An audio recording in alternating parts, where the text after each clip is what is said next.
Permítame, lo pongo como no lo he puesto por estar Ah, sí, de acuerdo. plática y plática, no lo he puesto como coanfitrión. Sí. Ahora sí ya. Ya puede usted,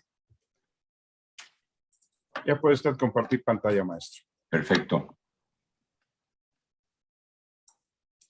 Bien, pues yo apago cámara y micrófono y por aquí ando. ¿Sí se ve? ¿Sí se ve mi presentación?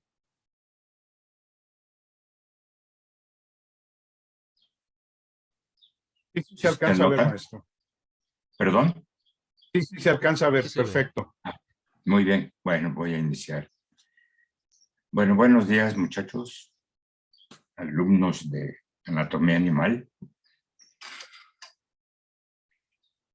Que todavía falta que se conecten varios, ¿verdad? Es que es viernes, muchos toman clases síncronas, hasta donde yo sé. No te oí bien, perdón. Muchos este día toman clases síncronas. Sí, Sí. muchos están tomando ya la clase asíncrona, me avisaron por lo menos 2 alumnos. Ajá. Y ahorita alguien por ahí prendió su cámara y creo que está en la fila para vacunarse, que ya ve que está No, hombre. la otra aplicación de la vacuna. Sí. Entonces, pues sí, por eso no tenemos Bueno. tanto quórum. Concurrencia.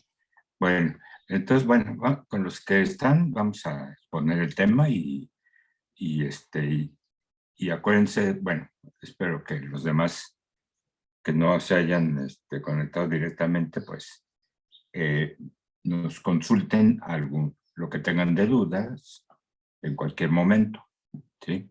Bueno, entonces miren, el tema de hoy es el sistema urogenital, el cual tiene el nombre compuesto, es decir, se refiere a sistema urinario más sistema genital. Y desde luego que pues hay que empezar por uno solo, ¿no? Pero sobre la marcha, al ir desarrollando uno de ellos, vamos a tener que hablar del otro sistema. Esto es que en los machos hay una mayor relación entre ambos sistemas. Por eso se acostumbra a mencionarlo como urogenital o genito urinario. Son dos formas de nombrarlo. Genito urinario es el otro. Si, digamos, abordáramos primeramente el sistema excretor o urinario, que es el otro término, tendríamos que hablar también de un conjunto de conductos, que vamos a llamar sistema de conductos, principalmente como estructuras que conducen la orina al exterior, pero no es tan simple, ¿no? Igual, después pasaríamos al sistema reproductor o genital, que también tiene un conjunto de conductos de varios tipos, ¿sí? Entonces, ambos sistemas tienen, ambos sistemas excretor y reproductor tienen su juego o sistema de conductos. Bien, si empezamos por el sistema excretor, tenemos que considerar que está formado por dos componentes: los órganos de excreción, que son los riñones, y el conjunto de conductos. ¿Cuáles son las funciones del sistema excretor? No es solo excreción, sino que simultáneamente se hace la función de osmorregulación, o sea, regulación osmótica, que es el otro término, ¿sí? Que es el control de la cantidad de agua y sales que deben estar dentro del cuerpo y que hay que eliminar o absorber o obtener, etc. Así es de que esas son las dos funciones muy importantes del sistema excretor, en otras palabras, funciones de los riñones más sus conductos. Y bien, ahora, pensando solamente en los órganos del sistema excretor, que son los riñones, generalmente son dos y están constituidos, entre otros tejidos, por un conjunto de numerosas nefronas, que son las unidades funcionales. En algunos libros le llaman nefrón, En otros le llaman túbulos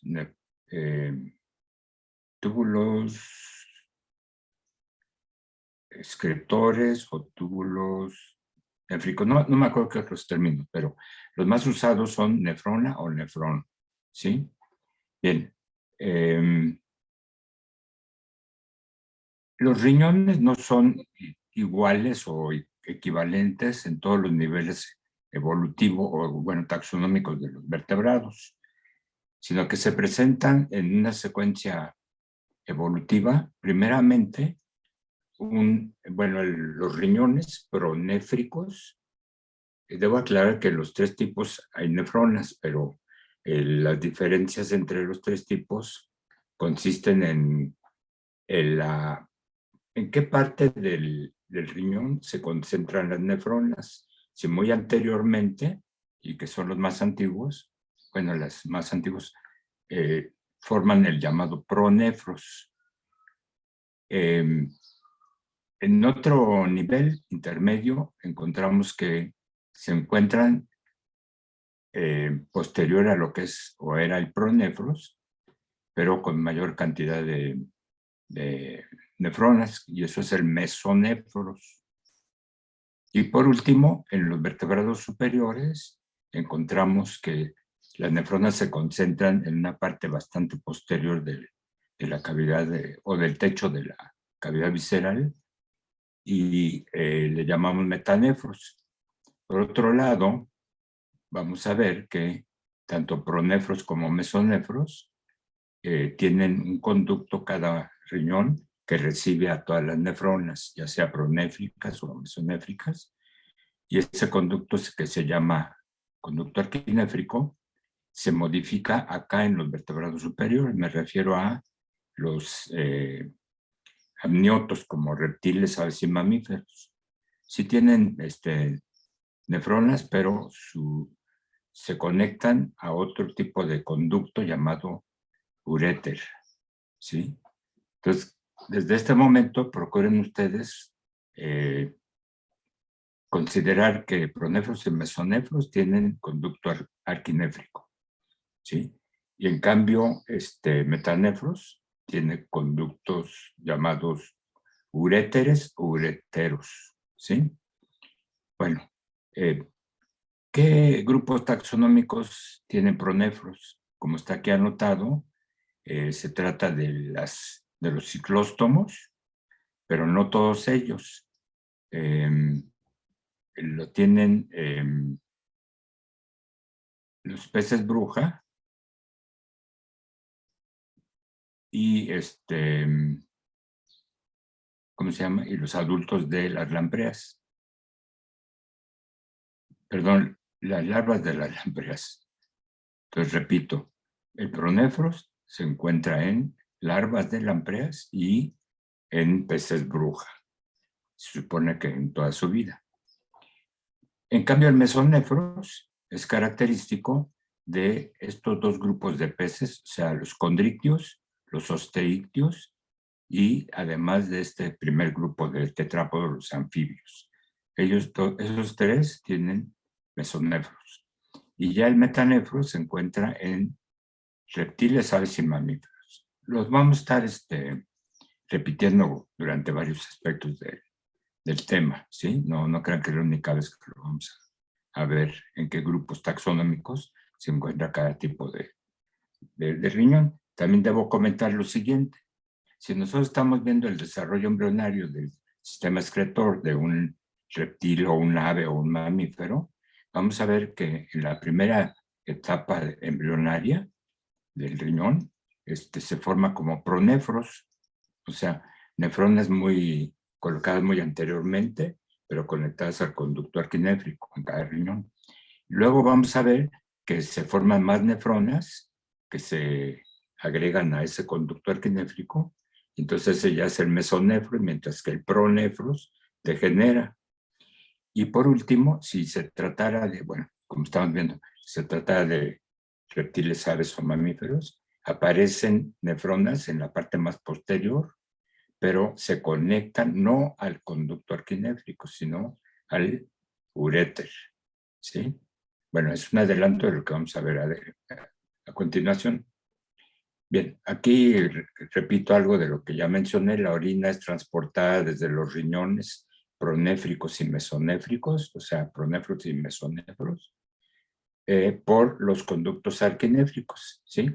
Esos dos conductos, uno de cada riñón, son los que llevan la orina a la parte posterior del cuerpo y desembocan ya sea directamente a la cloaca o a una papila urinaria, ¿no? Bien. Y en cambio, los que tienen el riñón más avanzado, o sea, el metanéfros, la orina es transportada por los uréteres, como ya habíamos comentado.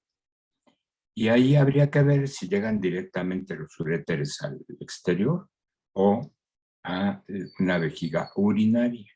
Una vejiga urinaria, o sea, es una como vesícula, un saquito que recibe, por lo tanto, a estos dos uréteres.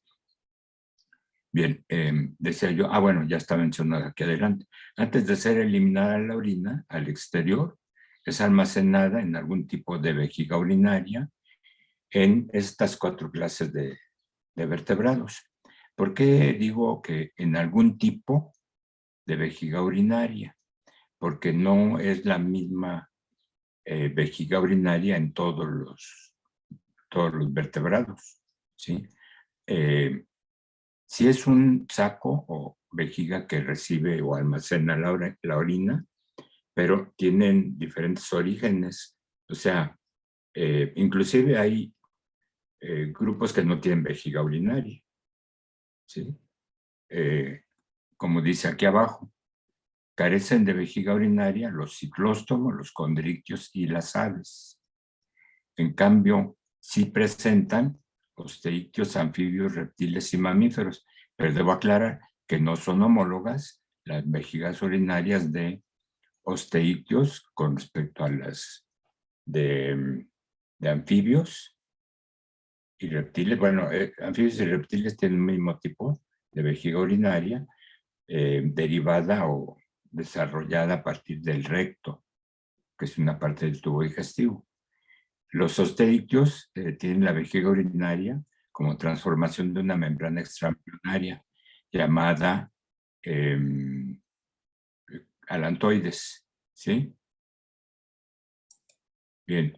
Y por último, los mamíferos forman, ¿cómo les digo?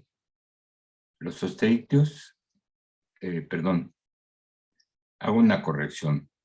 Hagan de cuenta que aplican delay a lo que dije y lo digo ya en forma ordenada.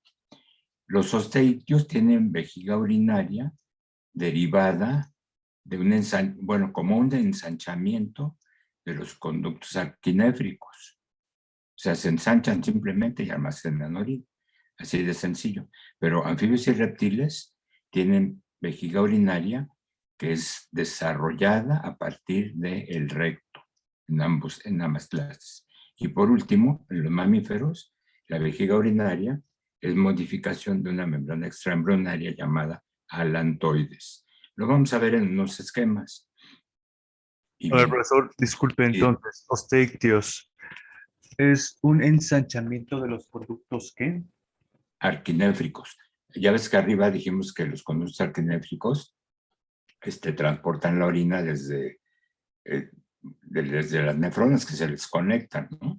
Bueno, los mismos conductos arquinéfricos, ya muy atrás o muy al final, ¿sí? Se ensanchan y forman una vejiga urinaria que almacena temporalmente la orina. ¿De Ok. acuerdo? Bueno, Arquinéfrico se escribe como con Q, ¿cierto? ARQ. QU, sí. Arqui, que significa como primitivos o algo así, ¿no? Y néfrico se refiere a nefronas, Reptiles y anfibios se desarrolla a partir del ano, ¿cierto? a partir del recto, sí. Son como la vejiga urinaria en anfibios y reptiles, se ve claramente en las disecciones conectada al recto. Es como un globito, digamos. Claro que cuando ustedes hagan disección de los varios vertebrados, no siempre la vejiga urinaria se va a ver como un globito, porque depende si ya vació la orina, entonces se ve flácida o se ve retraída, ¿no? Si está llena, bueno, pues se ve muy notable, muy grande. Entonces depende del estado fisiológico de la vejiga urinaria, el aspecto que tenga en su disección. Y los mamíferos del alantoides, ¿cierto? Sí, del alantoides, sí. Hasta abajo dice aves, o sea, la clase de vertebrados que Sí, hasta abajo está aves, ¿no? Que son de las tres clases que no tienen vejiga urinaria son los ciclóstomos, como lampreas y peces bruja, los condrictios, como tiburones y rayas, y además las aves, Gracias, es que no me deja ver más abajo. ¿no? Entonces, este es un error mío, ¿verdad? En el formato Es que por parte de Zoom, no sé cómo corregir, cambiar eso. sí, ahorita no puedo hacer nada porque ya está en PDF. Entonces, sí, efectivamente dice aves. Bueno, vamos a redundar después en todo eso, ¿no? Me voy a pasar a la siguiente diapositiva. Y aquí lo que se está mencionando es la otra función de los riñones, que es la osmorregulación o regulación osmótica. ¿En qué consiste esto bueno, pues, cuáles son las situaciones osmóticas que tienen los vertebrados? Aquí están anotadas tres, que una es la de los osteictios, dulceacuícolas, y la de los osteictios marinos, que tienen situaciones diferentes o contrarias, ¿sí? Luego, otra segunda es la de los tetrápodos, ¿sí? Y una tercera es en la que no hay problemas osmóticos propiamente. Es decir, que la presión osmótica entre el mar y los líquidos del cuerpo es la misma en condrictios marinos, es decir, tiburones y rayas, quimeras, etcétera, pero no las rayas dulceacuícolas como las que están en Sudamérica, ¿sí? Ahí, como ya están bien adaptados a la vida dulceacuícola, entonces tienen una condición osmótica similar a la de los osteictios dulceacuícolas, ¿sí? Luego vamos a hablar más de esto, ¿sí?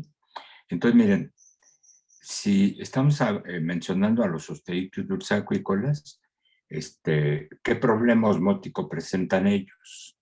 ¿Cuál se imagina que sea su problema osmótico? Es decir, con respecto a lo que es el agua ambiental, el agua del cuerpo, y igualmente las sales del ambiente y las sales del interior del cuerpo. ¿Cuál es su problema osmótico? Que esta no puede cambiar. Que no puede cambiar, ¿qué? Perdón. Su capacidad osmótica. Más bien, si tienen un problema osmótico, quiere decir que o se está metiendo mucha agua o está abandonando mucha agua al cuerpo, y en el sentido contrario, las sales, ¿sí? Entonces, los osteictios de agua dulce Olvídalo. son hiperosmóticos porque tienen una mayor presión dentro de su cuerpo que la que ejerce el agua del río o del lago, ¿no?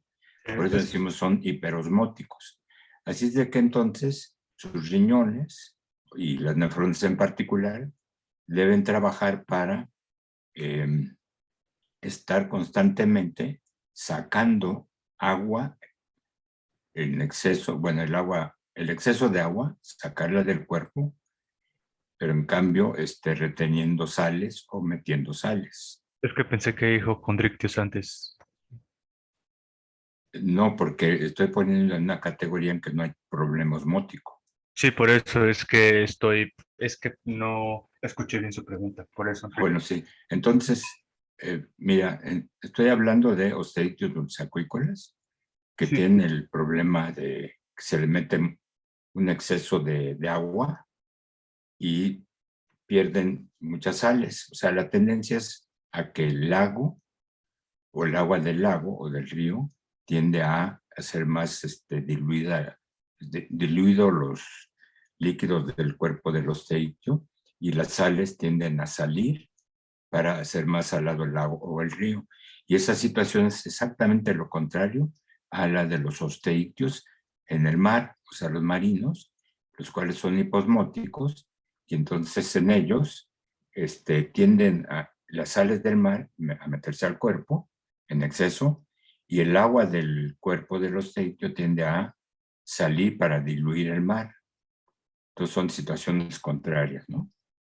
Entonces en ambos casos los riñones deben trabajar para contrarrestar esta situación. Y en cambio en los tiburones, o sea, los condritos marinos, no hay problema osmótico porque tienen la misma presión interna que la del mar. La pregunta es, ¿cómo logran tener esa isosmotilidad? Es decir, ¿cómo logran tener ese equilibrio entre la presión marina y del mar y la del interior del cuerpo? ¿Qué se les ocurre a ustedes que tendrían los condritos marinos para ser isosmóticos?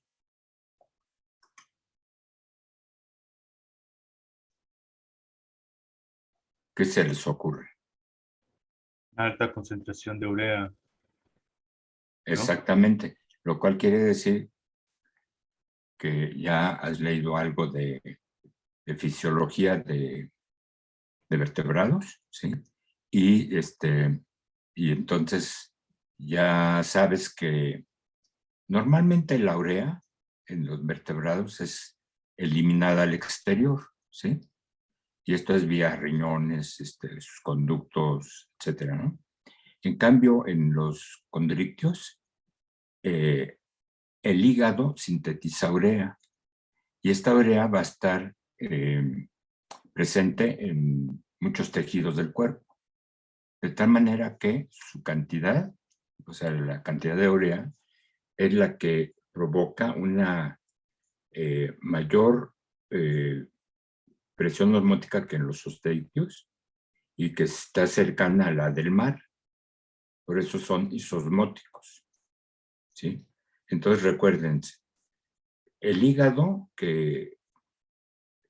cuya función principal es la del metabolismo del alimento, bueno, tiene una lista más o menos grande de otras funciones. Entre ellas está la síntesis de urea en los condrictios. Y es tan dependiente el condrictio de la urea que cuando se forma el embrioncito dentro del huevo de la madre, es decir, mientras el huevo va pasando por el oviducto, ¿sí? La madre en una glándula llamada oviducal le agrega no solo vitelo, sino le agrega urea. Entonces el huevo, ya cuando es puesto al exterior, bueno, pues ahí tiene un pequeño ambiente de urea hasta que el mismo tiburoncito o rayita en desarrollo tiene la capacidad su hígado de sintetizar su propia urea, ¿sí? Son dependientes de la urea. Bien, voy a pasar entonces a dónde están ubicados los riñones. Como dice aquí, se localizan en el techo de la cavidad visceral y quedan en contacto con las vértebras, o sea, con la región precaudal de la columna vertebral. ¿Sí? Ahí es donde ustedes van a encontrar los riñones. Y esto es muy importante para cuando hagan disecciones, porque muchas veces descubren o exponen la cavidad visceral y observan pues la mayor parte del sistema digestivo, ven parte del reproductor o todo el reproductor o gran parte del circulatorio, etcétera, etcétera. Y entonces dicen, no, pues no tiene riñones, ¿sí? Sin embargo, al levantar una membrana de la cavidad visceral que se llama peritoneo parietal, entonces descubrimos ya en el techo precisamente los riñones, los cuales además hacen contacto con las vértebras precaudales. Entonces ahí es donde hay que encontrar a los riñones. Y en general son órganos alargados en los peces, pero conforme nos subimos en la escala de los vertebrados, los vamos a encontrar cada vez más compactos, es decir, menos largos, pero más anchos. No es que tengan menor volumen comparativamente con los osteikios, ¿sí? Sino que no tienen esa forma alargada tan notable de los osteikios, ¿no? Bien, y ya particularmente en los osteikios, los dos riñones, izquierdo y derecho, tienden a fusionarse, ¿sí? En un solo cuerpo. Puede no ser fusión completa, pero puede ser también una fusión total, y entonces ya vemos un solo cuerpo, ¿no? Sin embargo, pues da igual su función si están divididos en dos cuerpos, el izquierdo y derecho, o en uno solo, o parcialmente fusionados, porque la función depende de las nefronas, no de la forma del órgano completamente. Y esa tendencia de hacerse más compacto, pues la vemos más claramente en mamíferos, aunque también se ven compactos en reptiles, digo en aves, reptiles y en anfibios. Aquí no sé por qué se me olvidó escribir aves. Es en los anfibios, los reptiles, las aves y los mamíferos, los riñones. Ah, no, es que está mal redactado esto. En los anfibios hay riñones mesonéfricos, ¿sí? Y en cambio de aves, reptiles y mamíferos, los riñones son metanéfricos y son más compactos. Luego lo definimos más, voy a insistir en eso, ¿sí? De acuerdo a los dibujos que tengo ahí adelante, ¿no? Ahora, sí, hablando de los riñones de las aves, aparte de que son más compactos que en anfibios y en peces, bueno, se notan como lobulados.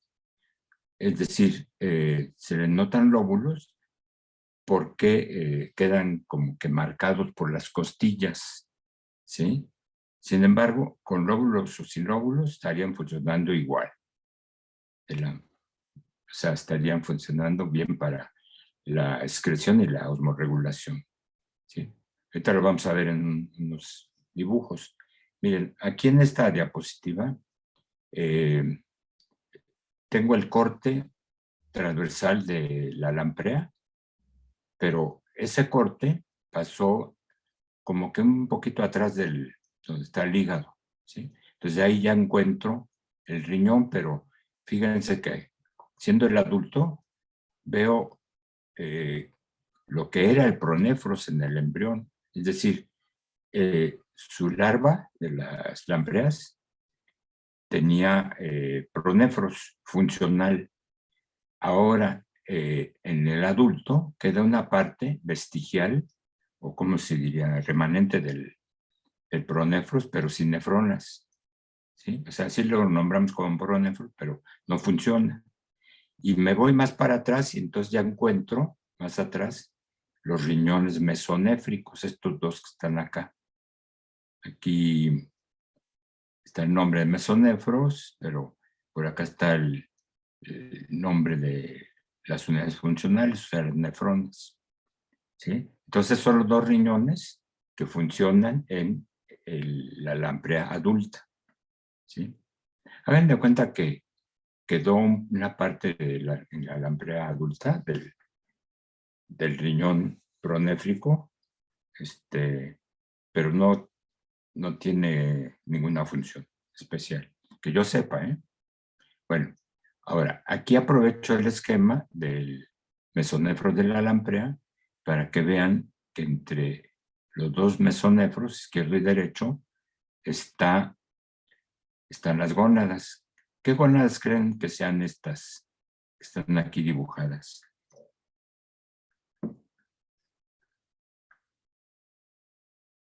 A ver, que nos diga Andrea.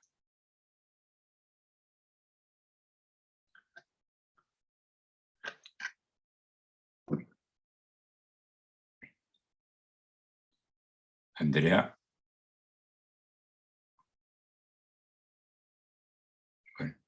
que nos diga quién quiere decirlo. Fernando Sebastián. Profesor, ya alguien puso algo en el chat. A ver.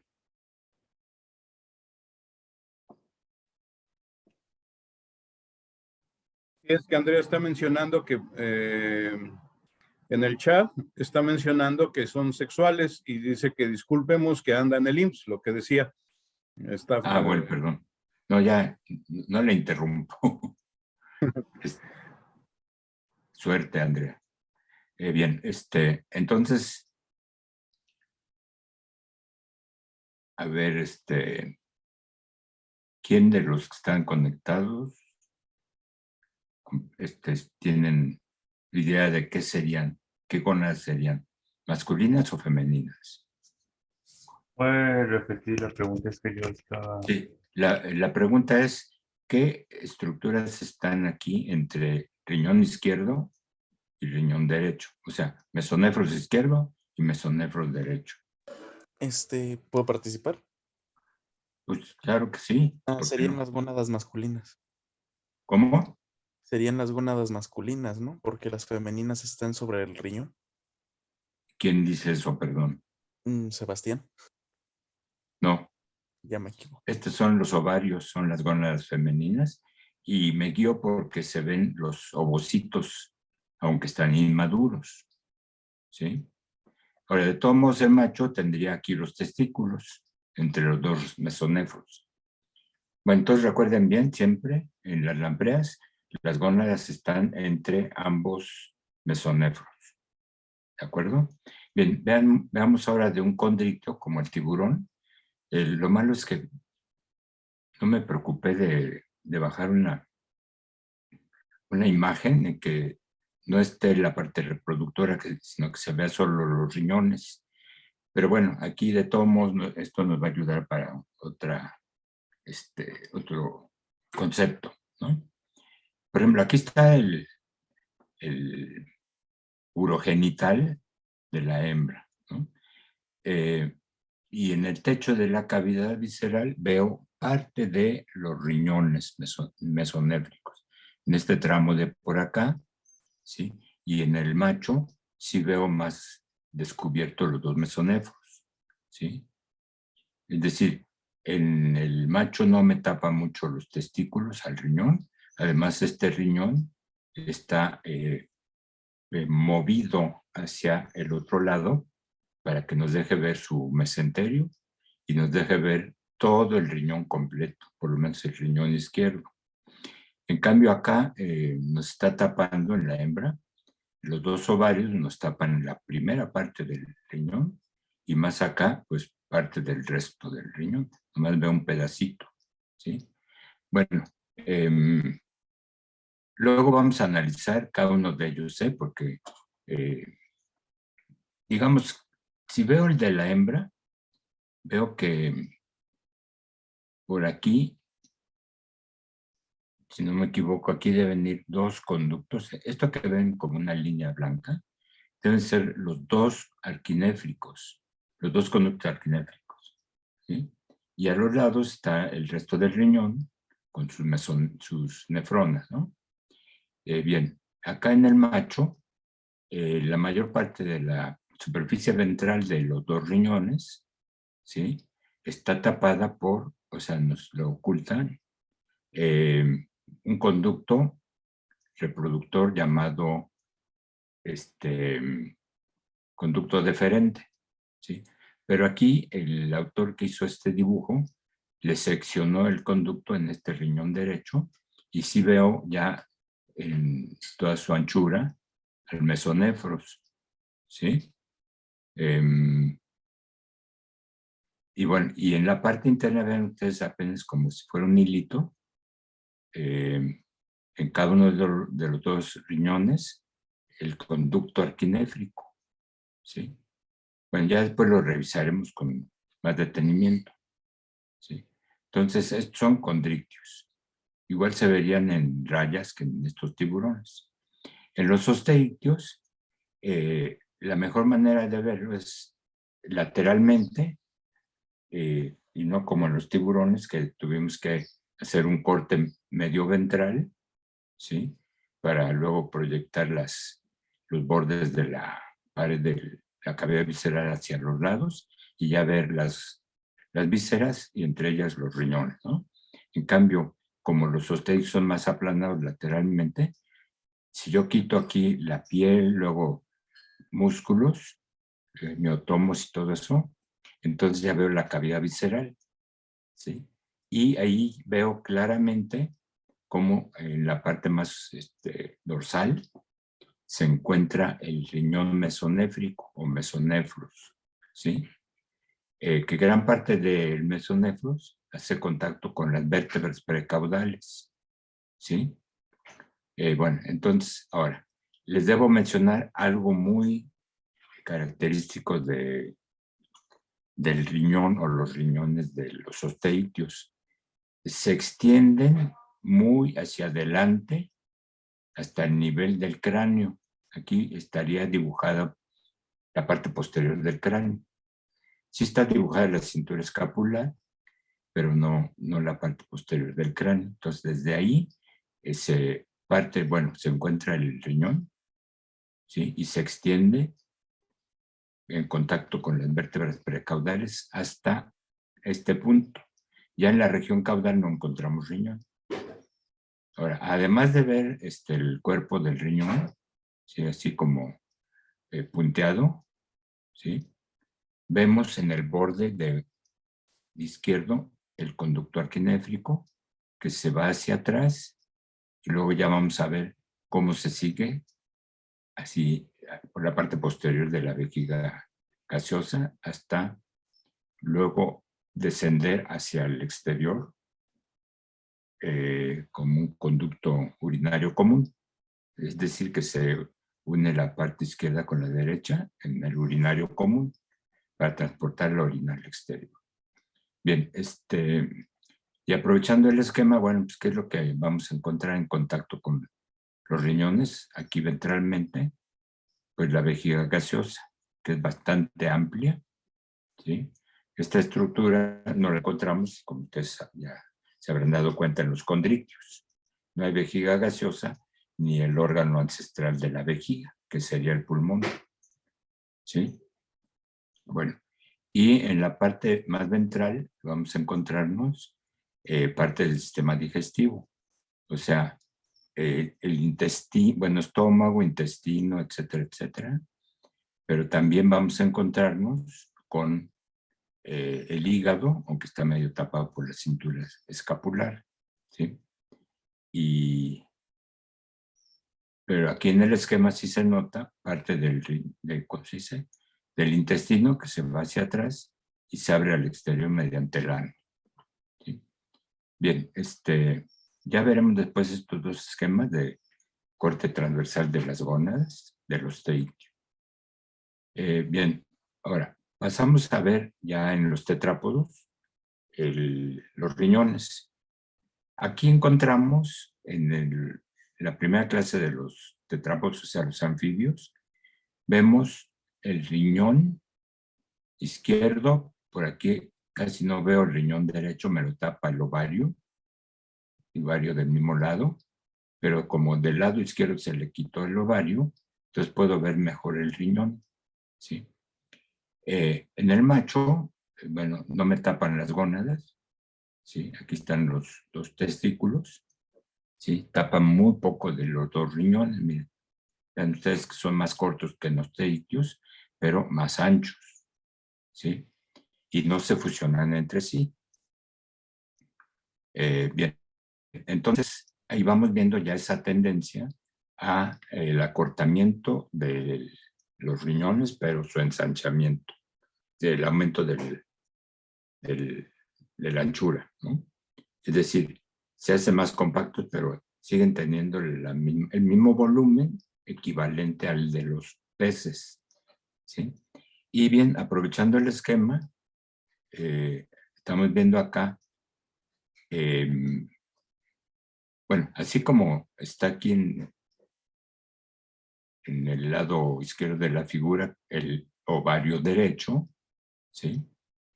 estaría por acá y entonces cuando están muy maduros los ovarios en los anfibios, bueno, en Anurus, como esta rana, nos tapa mucho el resto de las vísceras. Todavía aquí le falta madurar a los ovocitos y por lo tanto aumentar mucho el volumen del ovario.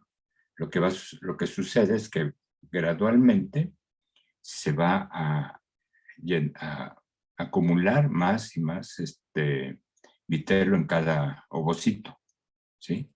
Entonces no es que aumente el número de ovocitos, sino que cada uno aumenta su volumen por la acumulación del vitelo, ¿sí? Y en cambio, bueno, y en contraste con el volumen de los ovarios, encontramos los testículos son mucho más reducidos y entonces no, aquí no me tapa mucho la vista de los riñones, ¿sí? Pero para que no se me olvide, ¿sí? Debo aprovechar los esquemas para señalarles que en anfibios y en reptiles hay un órgano especial, ¿sí? Que está en contacto, pero no, ¿cómo les diré? Está topográficamente en contacto con los riñones, pero no hay una comunicación anatómica con ellos ni funcional, ¿sí? Y se trata de unos órganos que van acumulando grasa en una época del año, ¿sí? Y que se llaman cuerpos grasos. En una disección ustedes los distinguen porque son muy amarillos y muy ramificados. Entonces son estructuras que permiten reservar grasa y por lo tanto energía, pero principalmente esa grasa se va a utilizar en la vitelogénesis. Igual en un osteictio, la grasa va a ser importante para la vitelogénesis, igual en un condrictio, pero no está acumulada en órganos grasos como aquí en anfibios y en reptiles, ¿sí? Entonces, bueno, acuérdense bien de eso, de los órganos grasos. Quiero aprovechar también que si aquí está el riñón, ¿sí? Tenemos que ver cuál es el conducto que sale de él, ya drenando la orina al exterior. Y aquí está dibujado el conducto arquinéfrico del lado izquierdo, el del lado derecho está por aquí, pero está muy tapado por los demás órganos. Y el caso es de que llega por acá hasta acá a la cloaca, ¿sí? Perdón, no llega a la cloaca, sino que llega a la vejiga urinaria, que no está aquí dibujada, ¿sí? Que es una como evaginación del recto, ¿sí? En ambos sexos. Entonces aquí también en el macho aquí estamos viendo el conducto arquinéfrico, ¿sí? Pero vamos a ver que aquí el conducto arquinéfrico en el macho también en un momento determinado puede transportar esperma. Pero entonces, ¿cómo está en contacto también con el testículo? De ambos lados. Entonces sería un conducto de función urogenital, no solo de función urinaria, ¿sí? Ah, bueno, y miren, curiosamente aquí en el dibujo del urogenital del macho, de la rana, sí está dibujado la vejiga urinaria. Y se ve aquí un pedazo del intestino, bueno, lo que es el recto, y entonces esto es una evaginación del recto. Repito, la vejiga urinaria se forma como una evaginación del recto en anfibios y en reptiles. Aquí ya teniendo el esquema, no, pero este es de las aves, ¿no? Bien, veamos que aquí en las aves, los riñones se ven lobulados, ¿sí? Aquí se ven más claramente en el macho, porque en la hembra me está tapando parte del oviducto. Se ven lobulados porque, como les había comentado, aquí están en contacto con unas costillas. Como hay mucha, como les diré, entre comillas, lucha por el espacio en las aves, por de los órganos de la cavidad visceral, entonces se repliegan mucho los riñones al techo de la cavidad visceral y entonces quedan marcados por las costillas, ¿sí? Por eso se ven lobulados, ¿sí? Pero también debo aclarar lo siguiente, haciendo un paréntesis. También los pulmones en las aves se ven lobulados porque quedan marcados por las costillas, ¿sí? ¿Alguien me podría decir por qué hay esto que llamamos lucha por el espacio de los órganos en la cavidad visceral en las aves? ¿Qué factor está provocando que haya esta situación digamos, de que la cavidad visceral no es suficiente como para que cada uno de estos órganos estén por separado?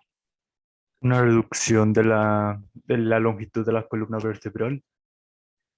No exactamente, o sea, sí, lo que tú dices es que hay una reducción de la longitud porque se forma el sinsacro, ¿no?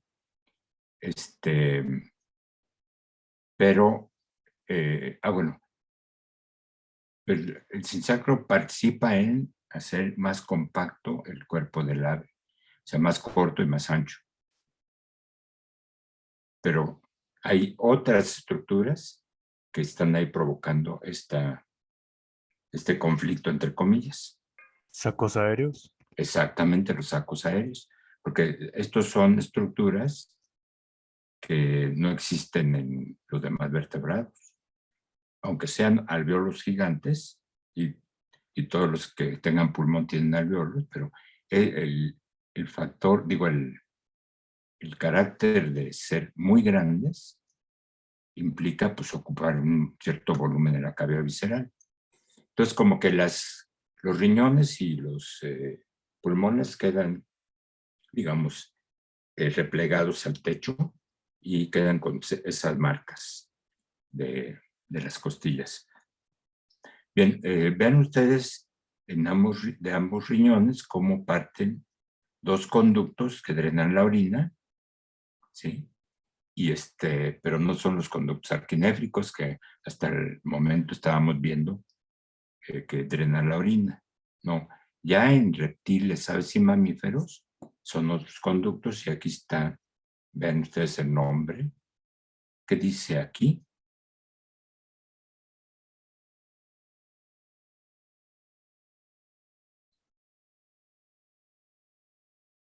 A ver, ¿quién me puede leer el nombre de este conducto? Aquí está, miren. Tanto en la hembra como en el macho. Esos conductos salen de los riñones metanéfricos. ¿Y cómo se llaman? Me decían. El uréter, los uréteres. Uréteres, ¿sí? O ureteros. Es más común que encontremos escrito uréteres, ¿sí? Y en singular, uréter, ¿de acuerdo? Algunos ponen como en singular, como uretero, ¿sí? Pero yo he visto que es más común que pongan uréter o uréteres. Bien, entonces ya estamos hablando de otro tipo de riñón, el riñón metanéfrico, ¿sí? También veamos aquí en el esquema cómo de la hembra, perdón, me estoy adelantando un poquito. De la hembra solo veo el ovario izquierdo, ¿sí? Con ovocitos de diferente tamaño, porque están en diferente grado de maduración. Por ejemplo, aquí veo uno muy grande, aquí otro mediano, y otros no se notan aquí en el dibujo, ¿no? Bueno, el caso es que solo veo el ovario izquierdo, ¿sí? Y esta es la situación de la mayoría de las aves, que solo tienen el reproductor del lado izquierdo. La excepción a esta regla es el orden de las anseriformes. ¿Quién me puede decir qué aves incluyen a las anseriformes. ¿Qué aves incluyen a las anseriformes? ¿Es la otra pregunta? Perdón, es que como que no oigo muy claro tu voz. Repítelo. ¿Qué Para aves que- son anseriformes? ¿Patos? Sí. ¿Quiénes más? Gansos. Gansos, que son los del género Anser. No sé si hay otro género de ganso. ¿Y cuáles otras?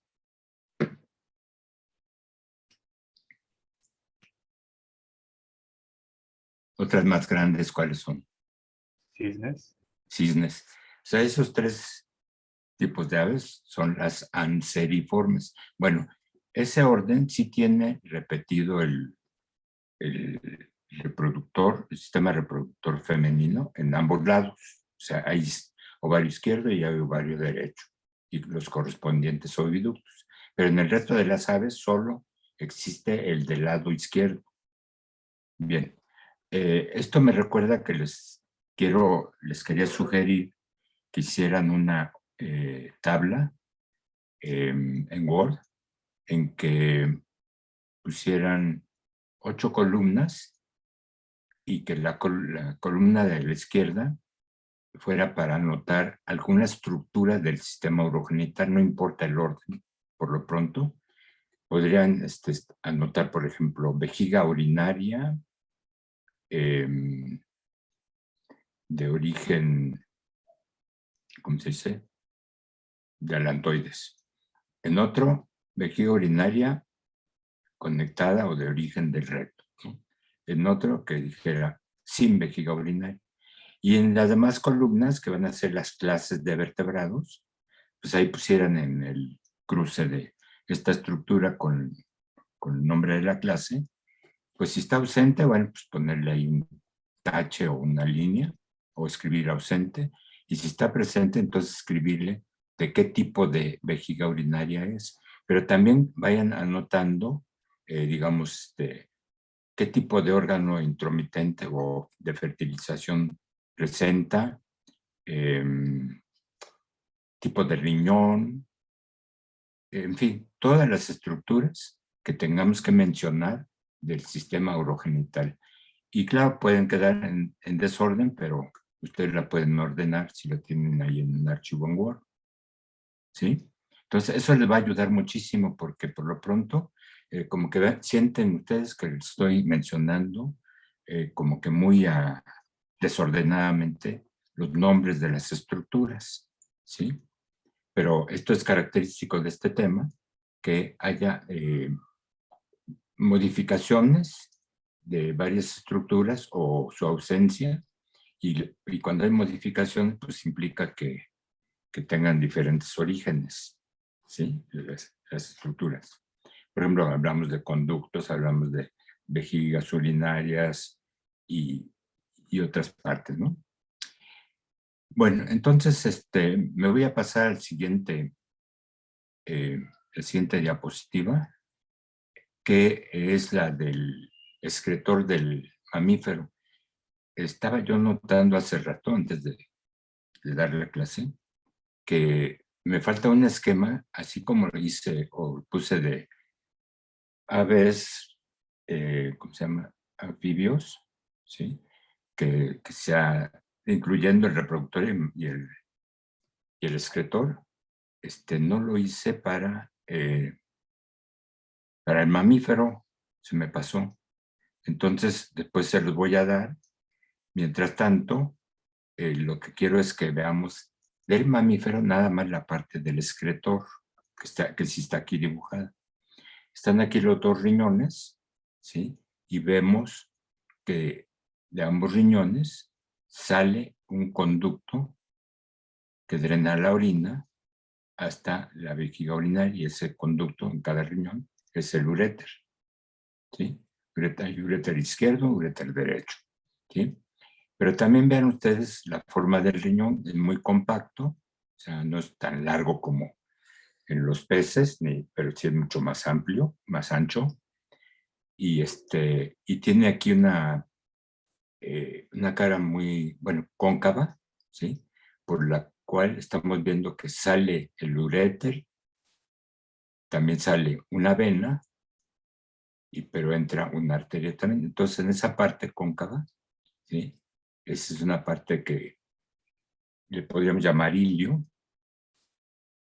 Y bueno, entonces la forma característica del riñón de los mamíferos es como la de un frijol, ¿sí? Como ustedes verán aquí claramente. Y ven ustedes que aquí dibujé un pedazo de la aorta dorsal, ¿sí? Que es la que está transportando sangre arterial a la mayor parte del cuerpo. Pero en esta parte, a nivel de los riñones, se ramifica o da lugar a dos arterias renales, una izquierda y otra derecha. Y vean ustedes que todavía antes de entrar a los riñones, ya están ramificando en unas arterias cada vez más delgadas y se sigue la ramificación dentro del riñón hasta que se forman los vasos más delgados que puede haber. ¿Cómo se llaman los vasos más delgados? El circulatorio.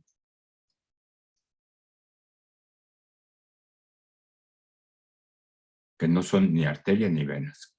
Capilares. Capilares, exactamente. Entonces aquí dentro del riñón, sobre todo en esta área que se nota aquí en el corte frontal de este riñón izquierdo, por aquí así es donde vamos a encontrar una gran vascularización que implica que se forman muchos capilares, los cuales ya van a estar en contacto con las unidades funcionales, o sea, con las nefronas. Ahora, antes de revisar cómo es una nefrona, vamos a aclarar lo siguiente.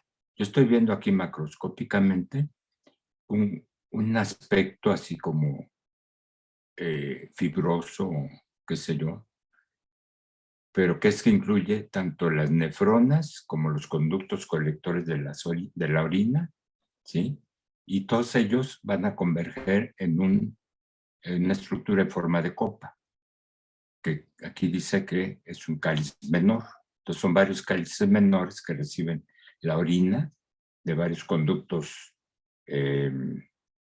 colectores que traen la orina de las nefronas, y entonces están viendo ustedes cómo, de acuerdo a cómo van las flechas, de las nefronas y pasando por conductos colectores, viene la orina hasta un cáliz menor, y así suceden varios cálices menores, y ellos confluyen en un solo cáliz mayor. O sea, la orina pasa de cálices menores a cáliz mayor, y luego vean entonces que el cáliz mayor se va adelgazando conforme va saliendo o abandonando el riñón, de tal manera que ya se formó el uréter, como continuación, repito, del cáliz mayor.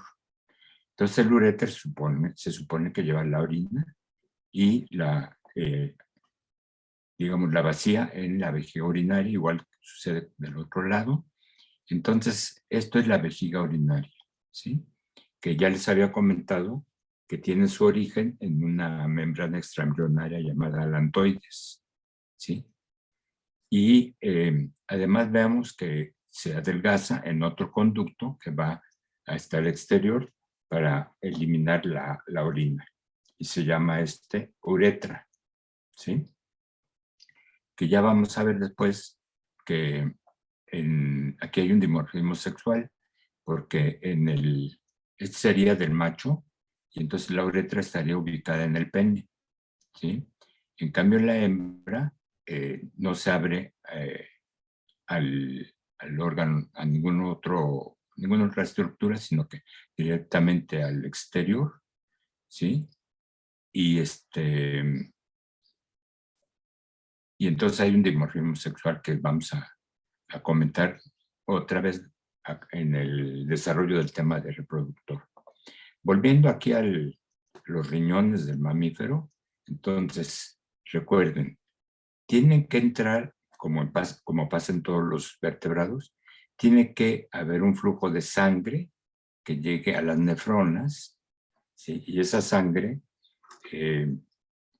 lleva o debe llevar metabolitos, o sea, sustancias que resultan del metabolismo del alimento, principalmente de las proteínas, y resulta que son metabolitos como urea, ácido úrico o amoníaco, y hay otros metabolitos, pero estos serían los principales, que hay que eliminar de la sangre. Entonces, por eso tiene que haber un flujo de sangre que lleve esos metabolitos. Y luego tiene que salir otro vaso sanguíneo, ¿sí?, con sangre que ya no lleve esos metabolitos, ¿sí?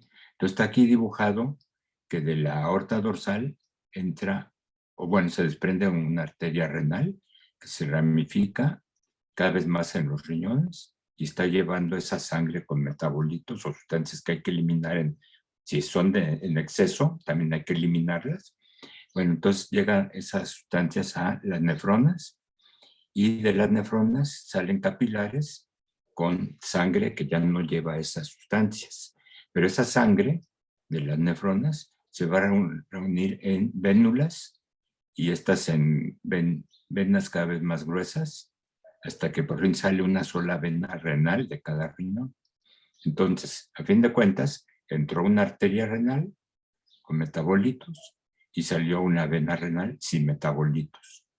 Esto de cornos sin metabolitos pues, tiene que ir a junto con, digamos, la reducción de la cantidad de ciertas sustancias que no son metabolitos, que deben seguir circulando en el cuerpo en cierta cantidad. Entonces, nada más en los riñones se redujo su cantidad, ¿sí? Por ejemplo, supongan ustedes que hay un exceso de glucosa, ¿no? Entonces, entre otras funciones, el riñón va a reducir, bueno, va a pasar por la sangre, al pasar por las nefronas, va a hacer que no se recupere mucha de la glucosa y entonces sale sangre con más, urea, orina con más, con menos glucosa, ¿sí? Y menos de otras sustancias. Pongan ustedes que hubo una ingesta de una cierta cantidad de una vitamina. Bueno, el riñón va a reducir la cantidad de esa vitamina si está en exceso, y eso es pasando esa vitamina a la orina, ¿sí? Bueno, pero al mismo tiempo que se hace esta función de excreción, se está regulando la cantidad de agua que se va a ir eliminando de los capilares que entran en contacto a con las nefronas, y se puede reducir o se puede aumentar la cantidad de agua. Por lo tanto, el riñón está participando en la regulación osmótica o osmorregulación, ¿sí? Luego vamos a tratar de ver un poco más de eso. Por lo pronto, aquí tienen ustedes cómo está el sistema excretor macroscópicamente de un mamífero, ¿sí?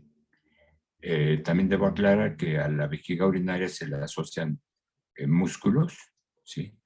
Por lo tanto, es una estructura que puede aumentar o disminuir su volumen. Aumenta por la presencia de la orina y disminuye su volumen por contracción de esos músculos y que expulsan la orina por la uretra, ¿sí? Bueno, serían los aspectos generales más importantes desde el punto de vista macroscópico, ¿sí? Ahora, veamos cómo es una nefrona, ¿sí? O sea, la unidad funcional del riñón, que es la nefrona, ya vista en el microscopio compuesto. Bueno, el problema es que si nosotros queremos ver nefronas, tenemos que, bueno, y queremos verlas en un corte histológico del riñón, pues el corte que hicimos ahí con el microtomo que hicimos al riñón implicó que seccionamos varias o la mayoría de las nefronas, pero en varios niveles. Es decir, no vamos a tener una sola nefrona así bien extendidita en un solo plano, ¿sí? Que haya quedado ahí en la laminilla microscópica, Y entonces hacen como que reconstrucción de los varios cortes transversales o como sea, pero que sean paralelos, y queda reconstruida una nefrona, así, entre comillas, tridimensionalmente, y vemos que tiene estos dos componentes. Una parte que es el llamado corpúsculo renal, y otra parte que es el túbulo renal, que están viendo ustedes aquí, hacia abajo, ¿sí? Pero vamos a ver qué constituye el corpúsculo renal. Aquí dice que está formado por cápsula y glomérulo. Bueno, la cápsula no es más que, digamos, que cuando se desarrolló la nefrona, el túbulo sufrió una invaginación en su extremo, ¿sí? Entonces, es a lo que llamamos cápsula. Pero al formarse esa invaginación, puede entrar una arteriola, que ya la ramificación más bueno, la penúltima ramificación más delgada del sistema vascular, y da lugar a capilares. Estos quedan colocados dentro de la cápsula, ¿sí? Y es a lo que llamamos glomérulo, ¿sí? Ahora, ¿qué pasa con la sangre que llegó por la arteriola aferente, ¿sí? Y que se pasó a los capilares que forman el glomérulo? ¿Quién tiene una idea de qué pasa con la sangre? ¿Hacia dónde sigue o qué le pasa a nivel repito, del glomérulo, el cual está dentro de la cápsula y que en conjunto las dos partes forman el corpúsculo renal?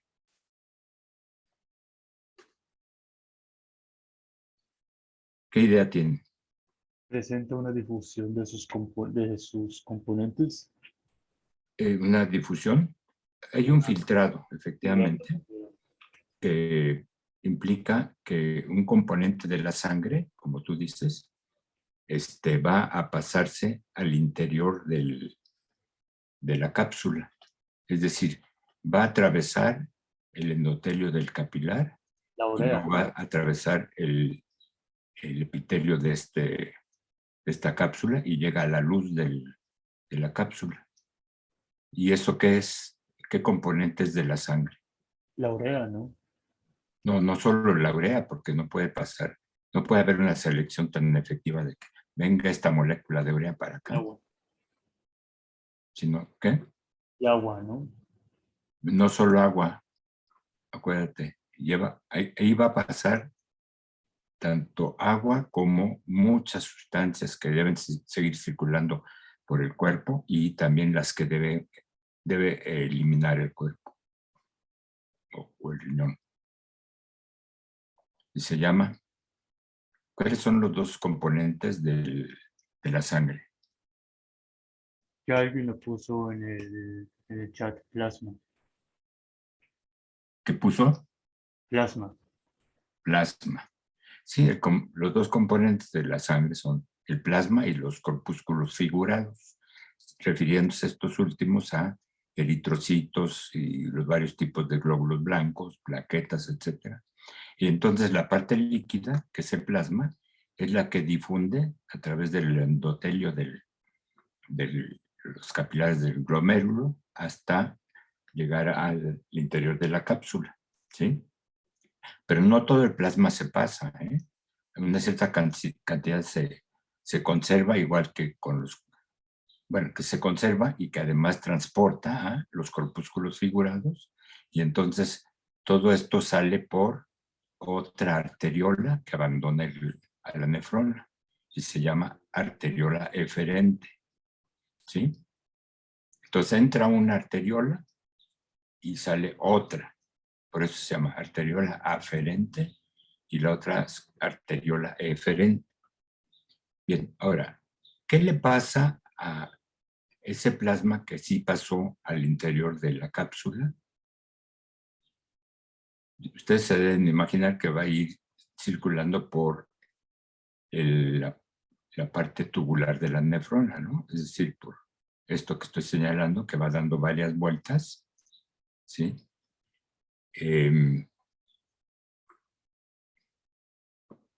Pero vean ustedes que hay que seguir el camino también de la sangre en la arteriola eferente, ¿sí? Entonces, está abandonando el corpúsculo renal, ¿sí? Pero luego se ramifica mucho, ¿sí? En vénulas, y las vénulas en capilares que van rodeando al túbulo en varios niveles, en varias partes, ¿sí? Entonces, decíamos, la nefrona está formada por una cápsula y un túbulo, ¿de acuerdo?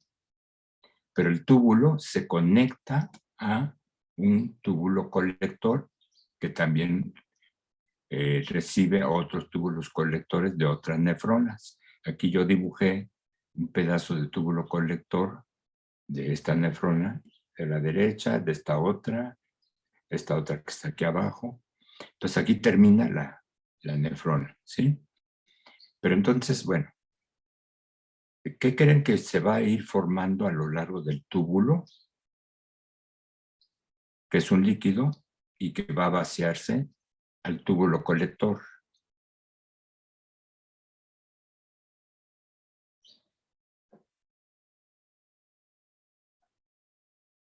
¿Qué es lo que va a irse? La orina, entonces sí. Exacto, ya se formó la orina a lo largo de la nefrona y ya se pasó al túbulo colector. Entonces, cada túbulo colector va recibiendo la orina de una nefrona, y este túbulo colector, imagínense ustedes que va a llegar a un cáliz menor, al igual que muchos otros túbulos colectores, ¿sí? Que llegan a ese cáliz menor, y al mismo tiempo hay otros cálices menores que están recibiendo también la orina, ¿sí? Y entonces me regreso al esquema de aquí, en que veo los cálices menores ya recibiendo la orina y se conectan o se continúan como cáliz mayor, y el cáliz mayor como el uréter que lleva la orina hasta la vejiga urinaria, ¿sí? Así es de que entonces se formó la orina en el túbulo. Pero ¿cómo se formó? Porque ya sabemos que la orina lleva las sustancias que hay que eliminar del cuerpo, y pero no las sustancias que sí deben seguir circulando en todo el cuerpo. Y lo que sucede es que ya ven que se formaron aquí capilares por ramificación de las vénulas que están aquí rodeando el túbulo. Entonces, las sustancias que deben seguir circulando en el cuerpo son, digamos, retomadas por estos capilares a lo largo del túbulo renal. Pero las van a tomar de acuerdo a, ¿cómo les diré? La parte del túbulo que recoge un tipo de sustancia o que recupere, va a estar de acuerdo a el tramo de este túbulo. Es decir, en un tramo pueden recogerse. Yo no me acuerdo si primeramente se recuperan las sustancias con molécula grande y luego cada vez menor de diámetro a lo largo del túbulo, hasta que las más pequeñas se recogen hasta el último, o es al contrario. Tengo que recordar eso, a menos que ustedes lo sepan. Pero también hay que tomar en cuenta que no todas las sustancias que hay que recuperar de este plasma que se filtró y que ya está en el túbulo, no todo eso es material que hay que eliminar, hay que recuperar muchas sustancias, imagínense.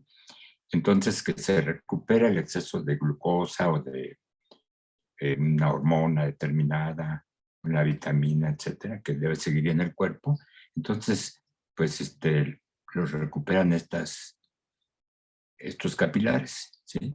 Y junto con el agua que ya tenían la arteriola eferente, entonces se forman estas vénulas que ya van abandonando la nefrona y se reúnen en una vena más gruesa y esta se reúne con otras venas también delgadas hasta que se forma una vena muy gruesa que sale del riñón. Aquí está dibujada la vena renal, ¿sí? Una de cada riñón. Así es de que entonces ya sale esa sangre sin metabolitos y con una menor cantidad de, un poquito menos de agua, si es que se requirió eliminar mucha o algo, y menor cantidad de ciertas otras sustancias, pero lo que ya menos va a llevar van a ser metabolitos, o sea, sustancias de excreción. Sí, bien, no Profe, sé si entendió el proceso, dime. sí tengo una duda en cuestión de la nefrona. ¿Cómo se conecta la cápsula y el glomérulo? No sé si lo dijo, si hay como un canal o algo así. Porque me surge la duda de cómo es que solamente pasa plasma y no como los eritrocitos, los leucocitos. Sí, mira, en primer lugar te tienes que imaginar que en el embrión se está formando la nefrona, ¿no? Pero la parte de acá se ensancha, este extremo se ensancha como si fuera un globito, ¿sí? Pero luego se imagina, es decir, ¿cómo te explicaré qué es una imaginación? Sí sabes, ¿no? Sí, está, Es como, eso es como es hacia como- adentro, perfecto. sí, hacia adentro, ¿no? Como una pelota ya aguada, la puedes empujar y ya se imaginó. Y en ese espacio que se formó por imaginación, la arteriola se ramifica en capilares, como cualquier tejido, una arteriola se va a ramificar en capilares, ¿sí? Y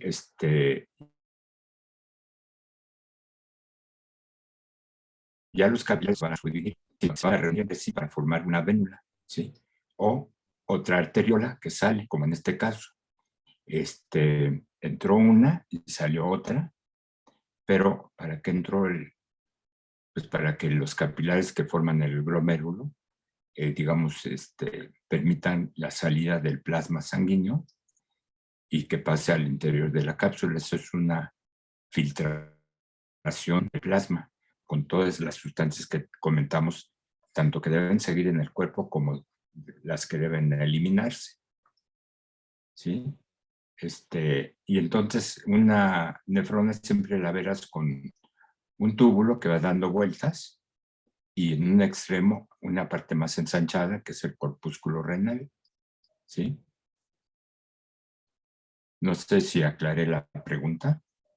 Sí, pues muchas gracias. Entonces, este esquema deben tenerlo siempre a la mano, ¿sí? Para que lo vayan recordando y ya se les haga así muy familiar, ¿no? El esquema de la nefrona. Lo ideal sería tenerlo a color, entonces ustedes se pueden meter a internet y ponen ahí como entrada la nefrona y van a ver que van a salir figuras con color, de tal manera que van a ver cómo la arteriola, digamos, la aferente puede tener un color, la eferente otro, por aquí ¿cómo se llaman los capilares? Van a estar ya azules, ¿sí? Etcétera, ¿no? Y lo que es el túbulo renal, pues lo dejan en blanco en general, ¿no? Ahora, antes que se me olvide, yo aquí dibujé cómo está una nefrona en un mamífero. No es que sea muy diferente con respecto a las de los demás vertebrados, pero en mamíferos es más característico que se retuerza o ¿cómo se dice? Se pliegue el túbulo en una parte proximal, por eso le llaman a esta porción el túbulo contorneado proximal. Y hay otra parte que también se va a ondular mucho, que es la parte terminal, y le llaman túbulo contorneado distal, ¿sí? Pero entre ellos hay una vuelta, o sea, hay una especie de asa muy alargada, ¿sí? Que le llaman asa de Henle, como aquí está anotado, es un apónimo. asa de Henle, ¿sí? No necesariamente en los demás vertebrados se nota el asa de Henle, porque yo he visto en nefronas en peces y pues no siguen este patrón así de una vuelta por ahí, sino que son muchas vueltas o varias vueltas, pero no una larga como el asa de Henle que vemos en el mamífero, ¿sí? Yo pienso que con la forma que tiene el asa de Henle o sin esa forma, funcionaría igual la nefrona, ¿sí? Porque depende mucho de ¿cómo les diré? Que pase el plasma al túbulo y luego que los, ¿cómo se llama? Los capilares, pues, vayan recuperando las sustancias a lo largo del túbulo, ¿sí? Para que esa sangre, con las sustancias que siguen seguir circulando, a fin de cuentas salgan del riñón por la vena renal. En cambio, lo que debe eliminarse, que es un poco de plasma con sustancias de excreción o exceso de sustancias, eso sería la orina, se va por otro camino que ya comenté, que es que la nefrona se conecta con un túbulo colector y los túbulos colectores se conectan al cáliz menor y todos los cálices menores se conectan a un cáliz mayor, ¿sí? Bien, entonces tengan siempre a la mano este esquema.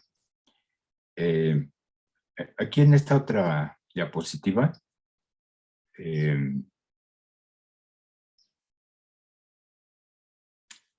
lo que tengo es una secuencia de desarrollo, bueno, de etapas del desarrollo embrionario de la parte posterior del embrión del macho, ¿sí? ¿Por qué la coloqué aquí? Bueno, pues porque nos va recordando el desarrollo embrionario, ¿sí? La aparición de los diferentes tipos de riñones. Es decir, se va a presentar un pronefros en unas etapas tempranas de la organogénesis, luego se va a formar el mesonefros y por último el metanefros. ¿Sí? Como es un mamífero, bueno, se va a formar el metanefros. Pero noten ustedes qué cambios hay, digamos, sobre todo proporcionales de las estructuras. Estamos viendo aquí en la etapa temprana el intestino que se comunica con la cloaca embrionaria. Pero también estamos viendo que a la cloaca embrionaria le llega una membrana extraembrionaria llamada alantoides, que ya les mencioné hace rato, ¿sí? Y bueno, al avanzar el desarrollo embrionario, todavía me falta describir. Estamos viendo que dorsalmente está el conducto arquinéfrico. Claro, esto se repite. O sea, hay otro conducto arquinéfrico derecho, este es el izquierdo, y se conecta con la cloaca. En su parte más anterior, ahí vemos las nefronas pronéfricas, ¿sí? Sin embargo, dura muy poco el pronefros en el mamífero o en el ave o en el reptil, ¿sí? Y desaparecen esas nefronas, como se ve en la siguiente etapa. Aquí el dibujo está dando a entender que están desapareciendo, como que están desintegrando las nefronas pronéfricas, pero al conducto arquinéfrico, que es al que se conectaban las nefronas pronéfricas, ahora se conectan muchas nefronas mesonéfricas, muchas más que las que había como pronéfricas, ¿sí? Es decir, se forma el mesonefros, ¿sí? El mesonefros es el conjunto de nefronas y conducto arquinéfrico, ¿sí? En el embrión, y es el riñón que está trabajando durante toda la época embrionaria para ir haciendo la excreción del embrión, ¿sí? Es decir, como embrión, pues también está habiendo metabolismo de las células, ¿no? En las células, entonces se va formando, por ejemplo, orina o urea o ácido úrico según el tipo de tetrápodo que se trate, ¿no? Entonces, se forma, repito, el mesonefros, y el conducto arquinéfrico del mismo está conectado todavía, como en el dibujo anterior, a la cloaca, ¿sí? Y veamos que sigue aquí la cloaca embrionaria y está por acá la alantoides. Pero el alantoides, fíjense, se está cortando, pero se está ensanchando. De tal manera que aquí ya se ve más corta y más ancha, ¿no? En el siguiente esquema, la siguiente etapa, por decirlo así. Y aquí, ¿qué es lo que sucede? Estamos viendo que a la parte anterior del mesonefros, ¿sí? Bueno, más bien, hacia esta parte, el testículo en desarrollo se está conectando, bueno, está haciendo con cierto contacto, ¿no? Testículo. Ya veremos para qué. Pero al mismo tiempo, ¿qué está sucediendo?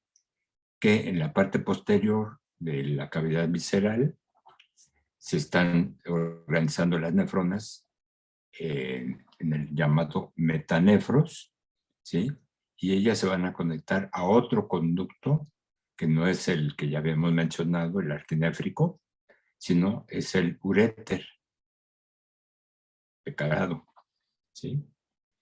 Bien, noten también que simultáneamente se están separando la parte del tubo digestivo, ¿sí?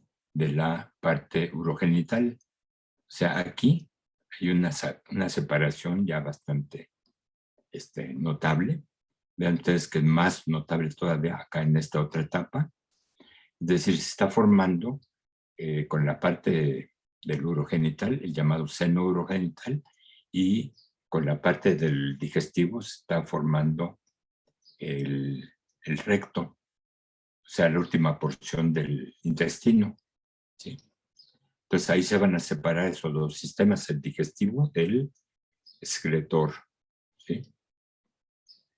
Y más avanzado el desarrollo embrionario implica que sigue ahí el conducto arquinéfrico si se trata de un macho, ¿sí? Pero vean ustedes lo siguiente. Ahí está el testículo, que ya se había acercado mucho en la etapa previa. Y aquí estamos viendo que las primeras nefronas del mesonefro hacen contacto con el testículo, ¿sí? ¿Para qué? Pues para que se forme una estructura que al rato vemos, llamada epidídimo, que es, digamos, una parte que propiamente ya es del testículo, ¿sí? El epidídimo, ¿sí? Que acumula una gran cantidad de espermatozoides y ahí están madurando en el epidídimo, ¿sí?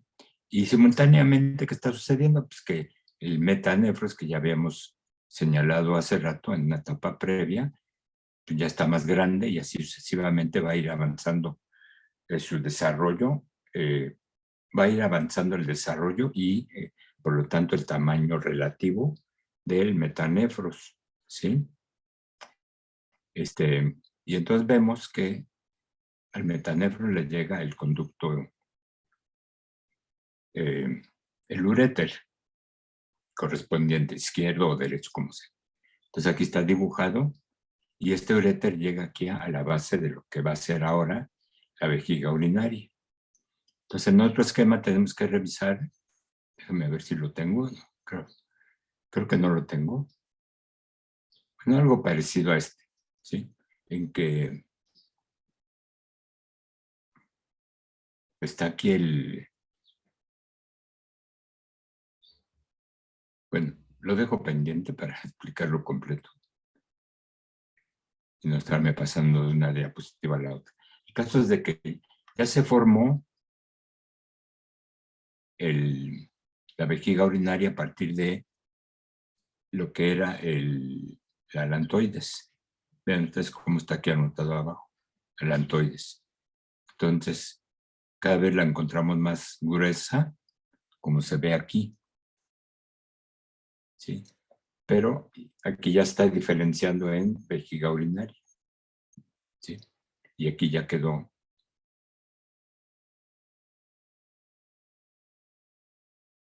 Esta sería la vejiga urinaria. Bueno, entonces se separan sistema excretor, sistema digestivo del sistema urogenital, ¿sí? Y ya después vamos a encontrar que en el macho se separan completamente la parte excretora de la reproductora en el macho. En la hembra, perdón, y en el macho hay conductos que son comunes, o sea, hay conductos urogenitales. Después lo vamos a revisar con mayor detenimiento, conviene. Bueno, ahora déjeme ver. ¿Alguna pregunta? Esto general que hemos visto del reproductor.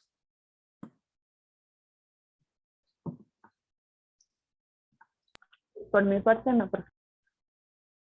Por lo pronto no.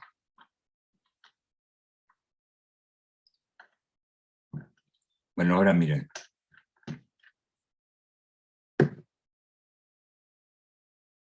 Quiero que veamos una secuencia de... no, están adelante. Una secuencia de urogenitales.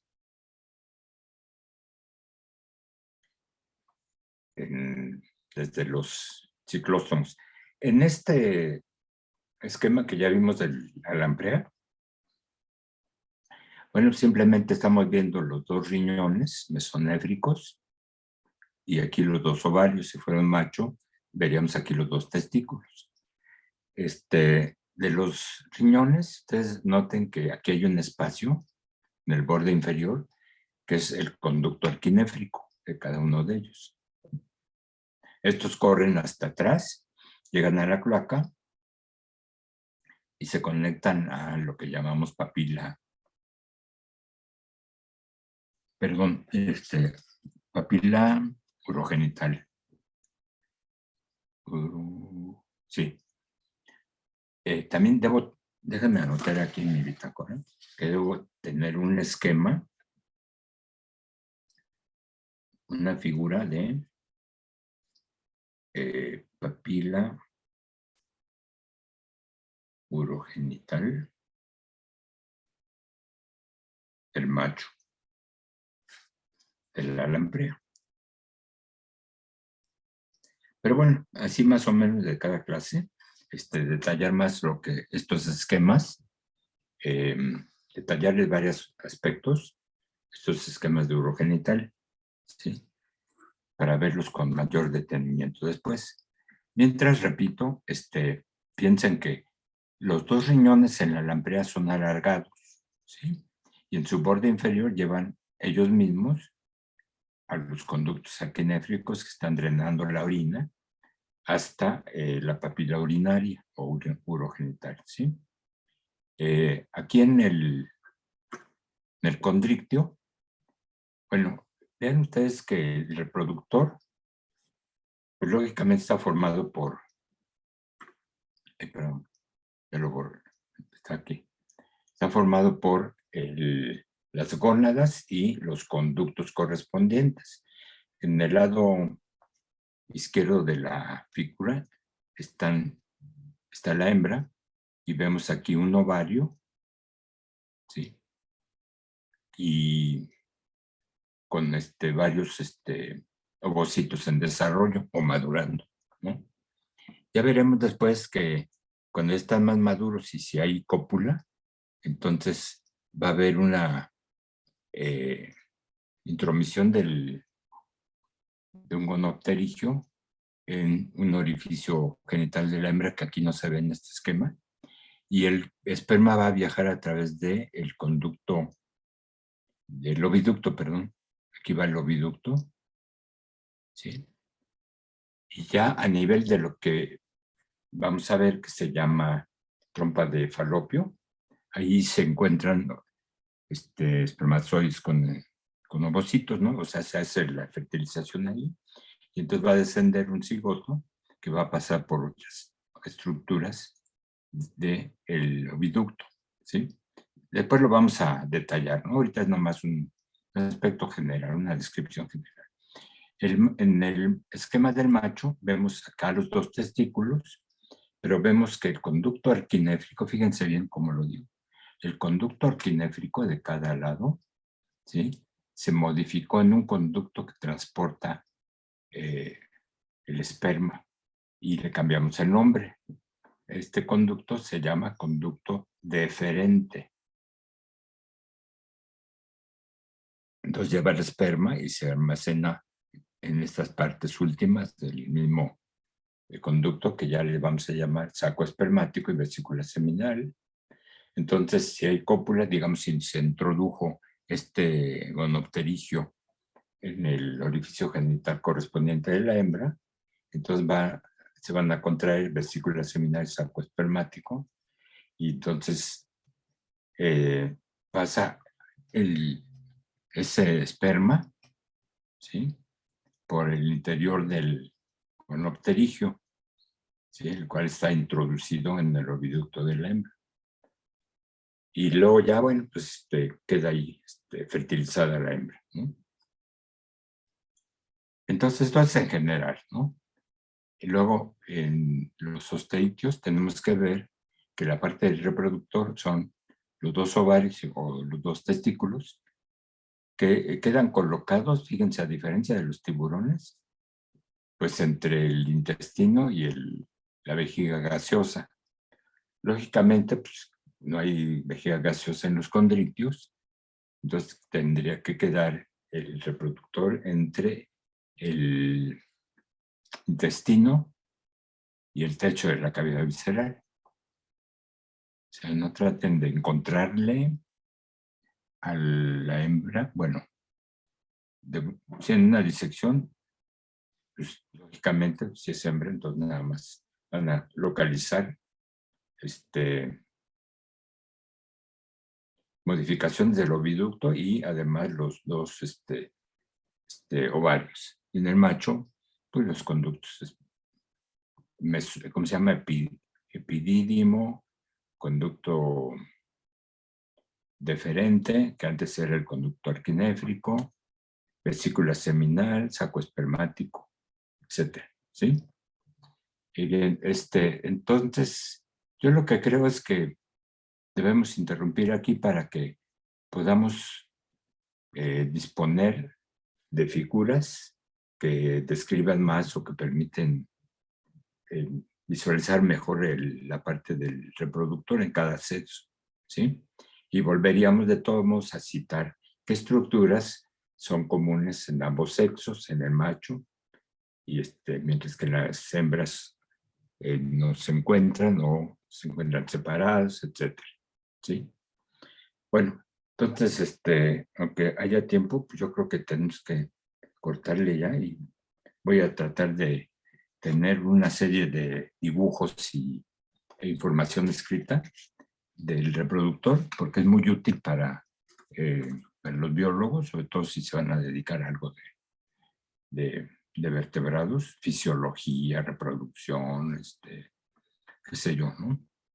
Entonces, ¿están de acuerdo? Aquí terminamos por lo pronto y continuamos con reproductor en la siguiente sesión, ¿sí? Repito, unos esquemas más ilustrativos de la parte del reproductor, ¿sí? ¿Alguna pregunta o comentario? Por mi parte no, profesor. ¿Qué dicen Tampoco los por demás? Todo bien, profe. Porque fíjense, ahorita viendo mis otras diapositivas, entonces tenemos que recordar de cada clase de vertebrados cuál es su ciclo de vida, ¿sí? Entonces tenemos que aclarar muchos conceptos, más bien obtener varios conceptos que son necesarios para el biólogo general. Bien, ¿alguien más? ¿Algún comentario o pregunta?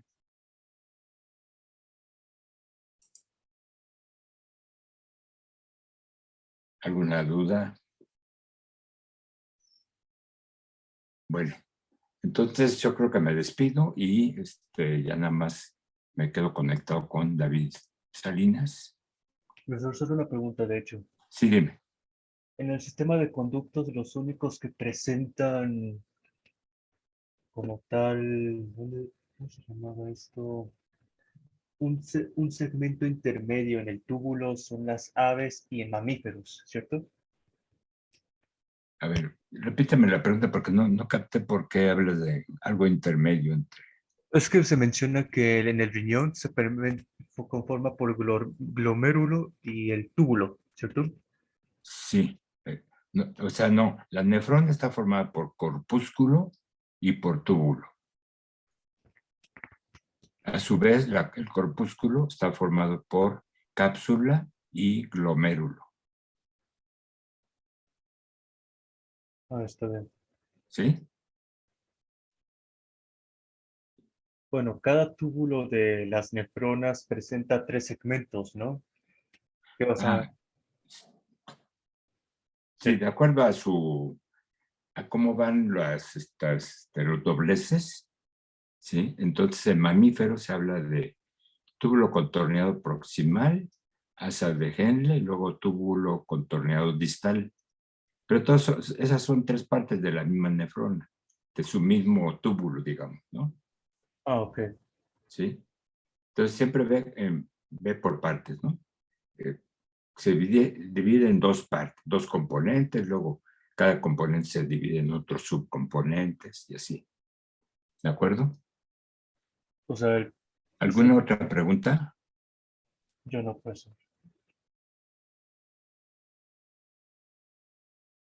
Bueno, entonces nos vemos el viernes que entra. Bien. Nada más un favor, maestro, Sí, que no se me vayan porque voy a dar las calificaciones. muy